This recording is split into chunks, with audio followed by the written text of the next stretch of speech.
UK4UKR.com. That's the website you need to go to if you want to give. You might notice that before I set off, actually, I've now got an empty van. That's right, viewers. It's just you and me. It's just you and me against the world. I've dropped everyone off. Everyone's been dropped off. Everything's done. All that's left for me to do now is to go meet up with Catherine and the girls and put a tent up and sleep in the tent. So that's what I'm doing tonight. So now I need to get back to Durham, obviously. Nothing will ever go entirely without a hitch in life, especially when where travel is involved. Hello. But suffice to say that I thought I was going to be here in Stockport, where I am. I've just dropped Natasha, Mark and Maria off at Lawrence and Amanda's house here in Stockport, and I thought I was going to be here at midday. It didn't quite end up like that, unfortunately. Oh, I've got a little air freshener on my shoulder. Let's get rid of that shadow. Hey, nothing turns out like you want it to, as the Mannix once sang. It's bank holiday, isn't it? I completely forgot it's bank holiday weekend. It's May Day, and as a result, literally everyone is on the road today. So the M1 and the M6 completely snarled up. What I ended up doing is going along the little country roads up through, I don't know, Derbyshire, I guess. I went through a place called Leek. It was very nice. As we were going through, there were flags, there were Ukrainian flags on the town hall. There was also a flag on the church, and a flag on a few of the other buildings as well, Ukrainian flags. And it was really sweet. It was really sweet because the kids and Natasha were just like, oh, they've got the flags up. And I was like, oh, you know, you are welcome. You know, channeling my best Omar Sharif out of Lawrence Olivier impression. Lawrence of Arabia impression. So I've been driving for a very long time, and sometimes my mouth words will come out wrong. I'm just warning you now. A warning. So I'm just driving through leafy Stockport at the moment, which is a beautiful place, and yeah, just wrapping up the story really. Just a little quick video here, just to say thank you so much for all your support. We left on Monday. We were supposed to leave it on Sunday, but the car wasn't ready, the 4x4. Still wasn't ready on Monday, but we thought, well, we've got to go anyway because we've got refugees to pick up. On Monday, I heard my name being called, being read out, being said in the House of Parliament, in the House of Commons, no less, to Priti Patel, who commented on this particular journey and gave me and the gang that we're doing this with her thanks, which, just between you and me, I sort of, I know how Jesse Owens felt when he got that medal off Hitler in the 1936 Berlin Olympics. Thanks, mate. Yeah, cheers. Anyway, the good news is the people that we're sponsoring, the Mother and Daughter we're sponsoring, the application was approved. The bad news is the Home Office didn't bother to tell us. There's a huge problem with people not being told that the application has been successful, and you have to chase it up with your MP, and they have to waste a Commons question asking what the hell is going on, you know, like Marvin Gaye, only more demanding. Anyway, so yeah, so that happened on Monday. Also on Monday, Bear drove up all the way from his home in Banbury, and he picked me up from Durham. We drove down together to Kieran's, and we picked up Kieran's step wagon. We had the key for it, but Kieran wasn't there because he was actually working. He was actually travelling at that time. Anyway, so we took the step wagon. Didn't take the 4x4. Wasn't ready. So we headed out. We got across the Channel Tunnel, like past midnight or something, and then we arrived in a little Texaco garage or Texaco service station just over the border in Belgium, where they allow you to sleep in your cab, which we did. Well, tried to get a bit of sleep for a few hours. Then we thundered through Belgium. Did we see the Netherlands? I think we might have done a little bit of the Netherlands, and then after the Netherlands we got into Germany. And Germany goes on forever, and we drove all the way through Germany and into Poland, and we were thinking of staying the night at a hotel, maybe on the border or something. But time was against us. We really needed to press on. So Bear gallantly took over from me driving, and he drove through the night. And we eventually arrived at our original ETA was not 4 in the morning. Our original ETA was something like 12:30 or something. But then it kept getting pushed back and pushed back. And obviously you got to stop. You don't realise, you know how much time gets put on your time if you're a racing driver and you pit. Well, imagine that, but it's like, what do you want? Doing this, it's not stopping. But imagine that. But you know, it's travelling 2,000 miles to the border with Ukraine. So yeah, just put a bit of time. Just a bit does put a bit of time on. Right, getting on the A34. A34 is an interesting road. I used to live just off the A34 in Burnage, in Manchester, just by the Kingsway pub. And the A34 goes all the way down the middle of the country, all the way down to the coast. You can always see the A34, it just always crops up on signs. It's like that road again, following me. Anyway, so that was Tuesday night. We managed to get all the way to the border, and our pal at the border, Dr. Gordon, he said we could stay at the house they're using at the moment. So we went in. I crashed out, so I was knackered, you know, I've been driving, and Bear got a couple of hours sleep, and then he unloaded the van. The van was absolutely stocked full of supplies, stacked, I should say, full of supplies. It was a bit mad. You know, we got through, which is good. I'm just going to get into the other lane because I've got someone right up my behind. They go, be free, my friend, be free. It's BMW. Anyway, so yeah, we Bear unloaded, got everything to its destination.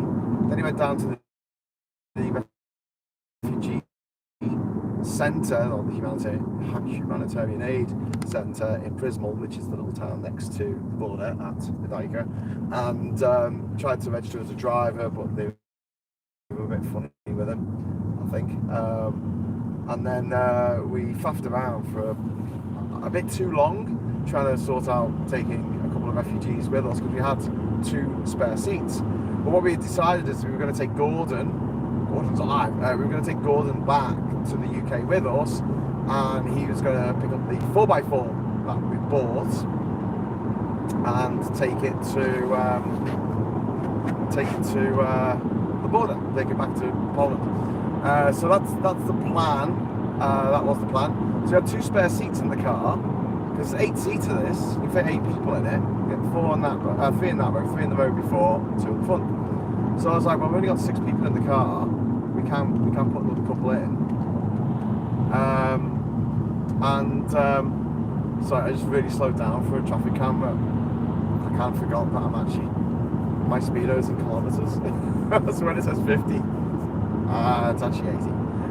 Anyway, stay at 80, bro. So we, but in the end, we couldn't take anyone. There was no one ready to go anywhere. So we just pressed on to pick up Natasha and her kids. And where they were was a place called Romansko, I think, something like that. Romesko. And it was in the middle of the countryside a little bit. It was a bit off the beaten track in the end.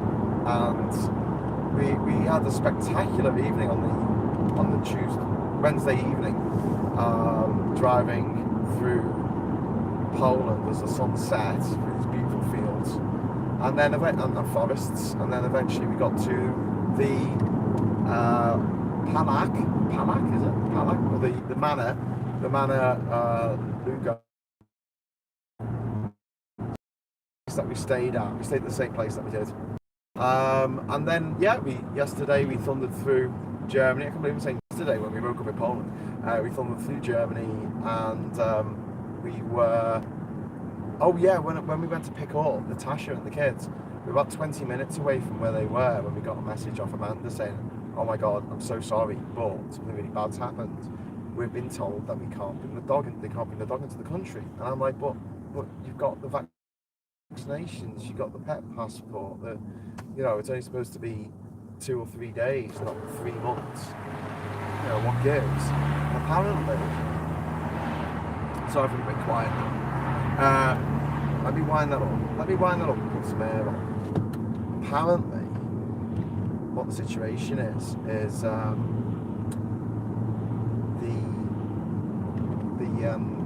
because we didn't have to quarantine our dogs for years because we were part of the EU and we had pet passports. Now that Brexit means that quarantine has come back as a thing, although you don't need to put your dog in for 3 months like you used to, you still have to put your dog into quarantine for, I think it's 3 days on the border, and then you have to keep it in the house for 3 months, something like that. These are new rules brought in because of Brexit, and it's a bit rubbish really, isn't it? Anyway, so the problem is that because so many people have now got used to travelling with their pets, which we never did when we were growing up. I mean, we'd have to put our cat in a cattery, put a dog in a doggery, and you have to put your Cedric in a Cedricery. But like, I think what a lot of people didn't realise in this country is just how abnormal this country was as part of Europe, in that we had loads of things that were dead easy, like just getting out of the country, getting back in, buying stuff from other places, other places buying stuff from us across the continent. We just took it for granted. And as Joni Mitchell once sang, you don't know what you got till it's gone. And this is well and truly gone now.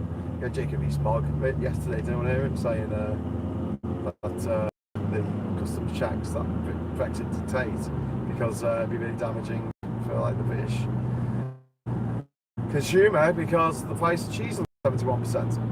That's nice. Okay, cool. Well, thanks for that.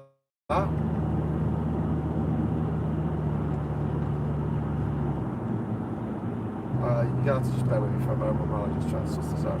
So basically, because everyone's now quarantining their animal for the first time since forever, as a illogical consequence, there's not enough quarantine spaces. There's not spaces for quarantine. There's a 10-day wait for a space to go into quarantine. Don't have enough vets, don't have enough people, don't have enough kennels, don't have enough homes, don't have enough places, don't have enough boxes, don't have enough travel packs. I don't know what you put a dog in for 3 days, but whatever it is, we don't have enough of them because we're not prepared. We weren't prepared for Brexit. And as a result, for like an hour after we dropped Oliver off at Gordon's friends, who just live on the border with the German border with Luxembourg, we had Maria in the back of the car just crying her eyes out for an hour, just crying for an hour. And quite a few times when we talked about the dog, we talked about Oliver, she's burst into tears again. So I hope all the Brexiteers are happy now. They've made a little girl cry. For no reason. We had it all sorted. Got any ideas where to escape to, Duke? I know a guy with an island. Bocas del Toro. Listen, seriously though, I mean, the island's one thing, but Panama, Costa Rica, you get 6 months on arrival, mate. 6 months on arrival. How good is that?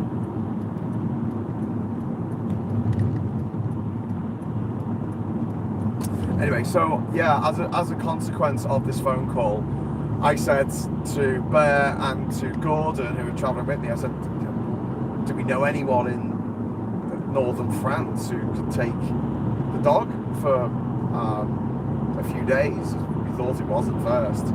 It turned out it's going to be 2 weeks at least. Yeah, we had the little dog in the back with us. It's really cute. But yeah, we had to think of something really fast.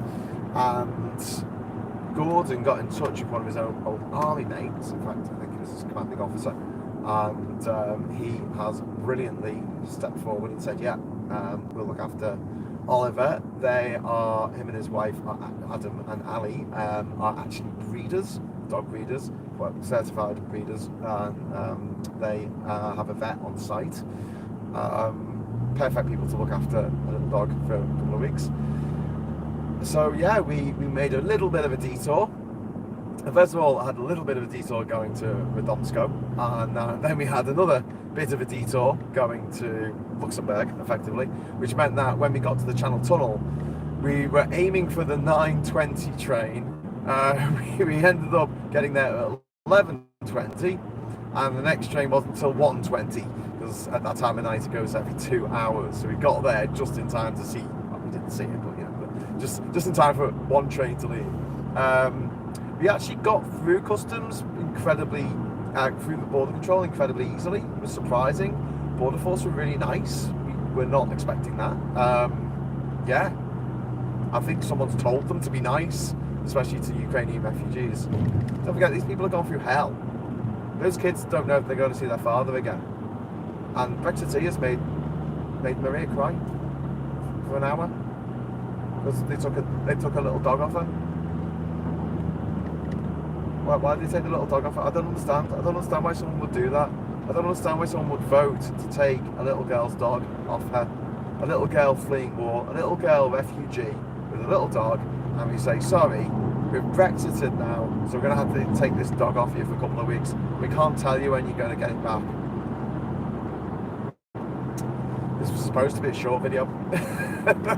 As it's transpiring, it's not. Anyway, actually, it's supposed to be a summing up. It's supposed to be a summing up of what we've done on this particular journey. So we left the dog, Oliver, we left him in the good care of Adam and Ali, and then we headed on to Channel Tunnel. We got there, we got onto the 1:20 train, arriving in England about 1 o'clock, because the train goes back in time. But also you gain an hour because we don't have GMT plus one because we're British on time, whereas the rest of the continents, they have Central European time plus one, I guess, for Central European time, but summertime. Anyway, so we managed to get over to the other side, and Amanda, the sponsor who had invited Natasha and their 2 children over to live with them in Stockport, which is here in Stockport, not Stockport anymore, and on the M60.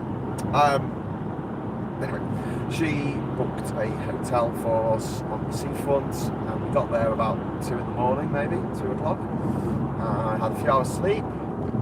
We all met up at 8 o'clock this morning, and I took a few photos with Natasha's camera of her and the kids on the seafront and stuff.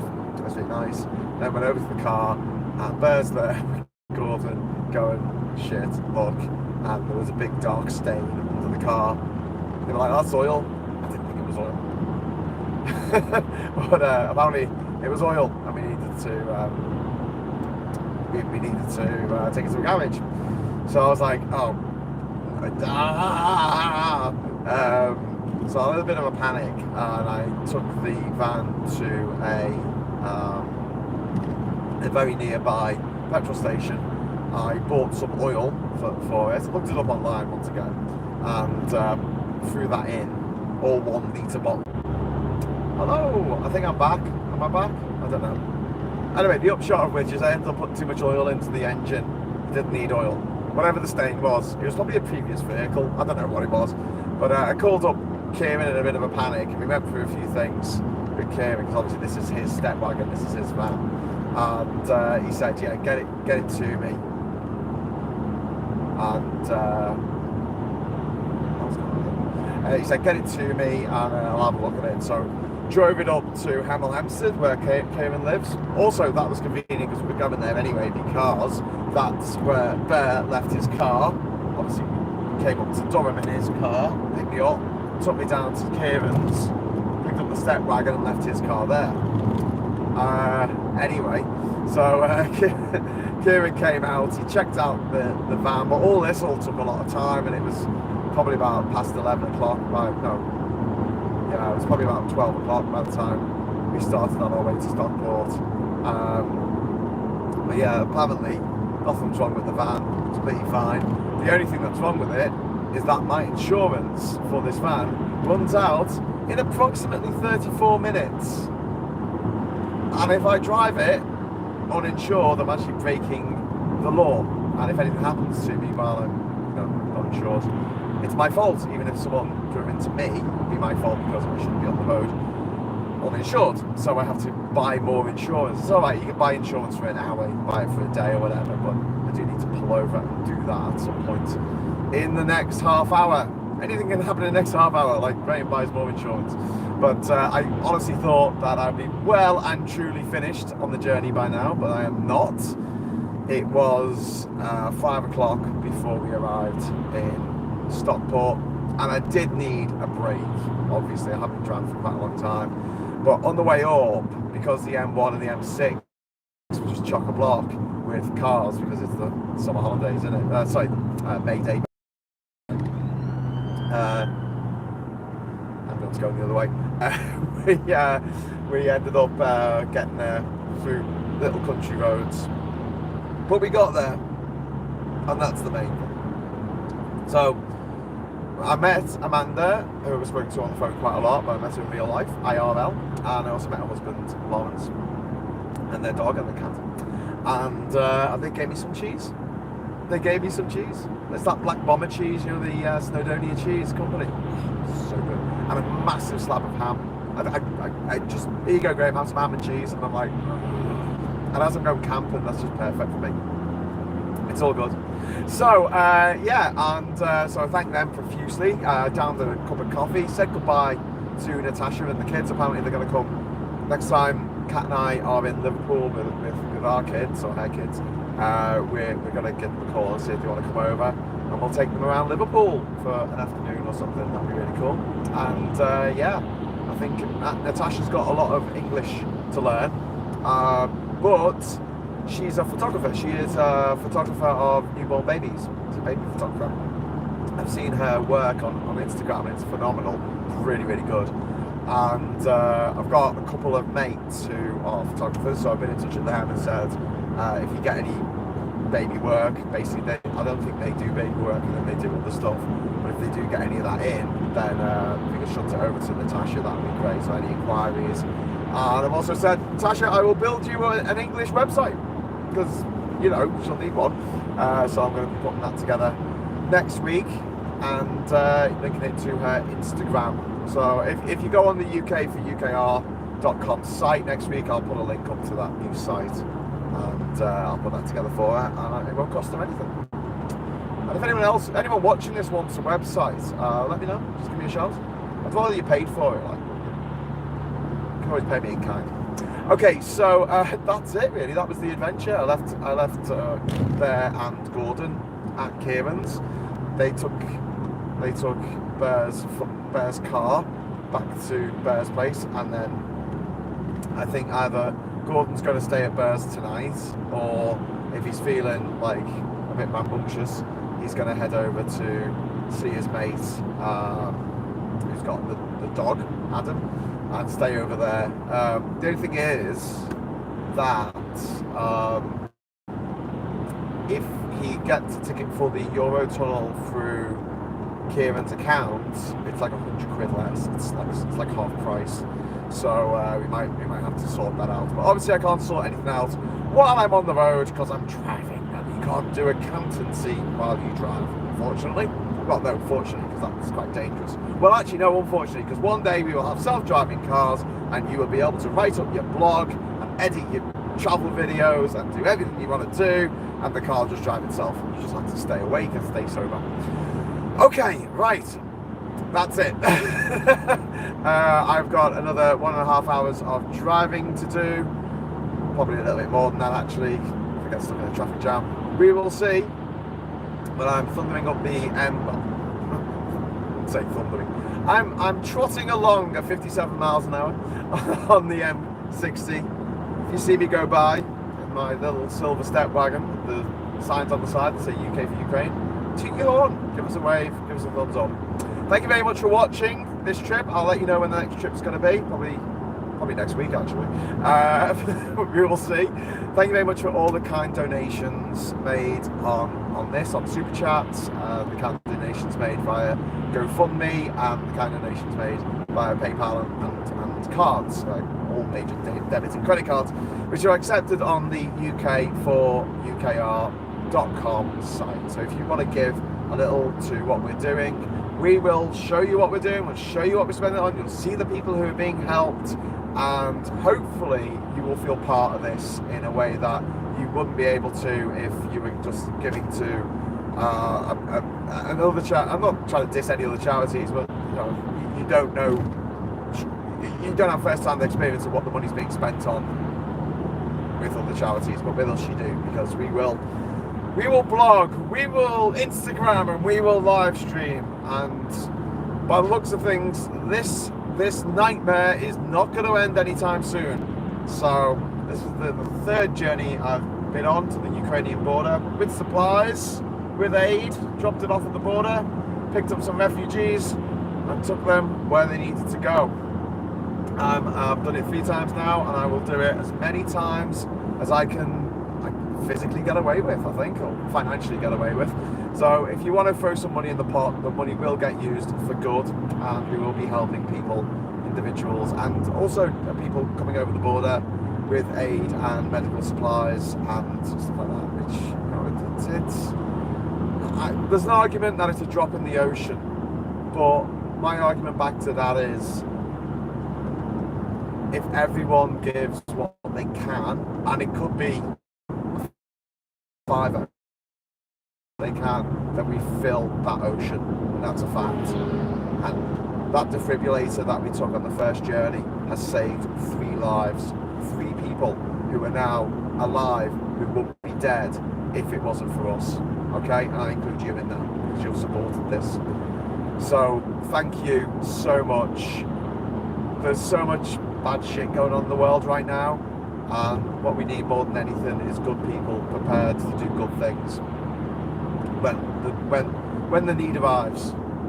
And the need has certainly arrived with a vengeance this year. Okay, so thanks for watching. I'm going to try and change lanes now in front of an Audi. He's not going to like that. Is he going to let me in? Whoa, an Audi let me in. Bloody hell. It must be Christmas. Thank you. So yeah, thank you very much, and I will see you very, very soon, I hope.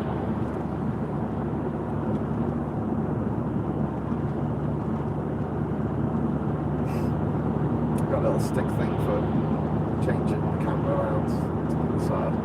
This is what I can see at the moment. Oh, what joy for every girl and boy. Oh. Incidentally, when the M60 first opened, I went for a lap in my car. At least I live in Manchester. I was excited. I did a lap of the M60. Sad, I know.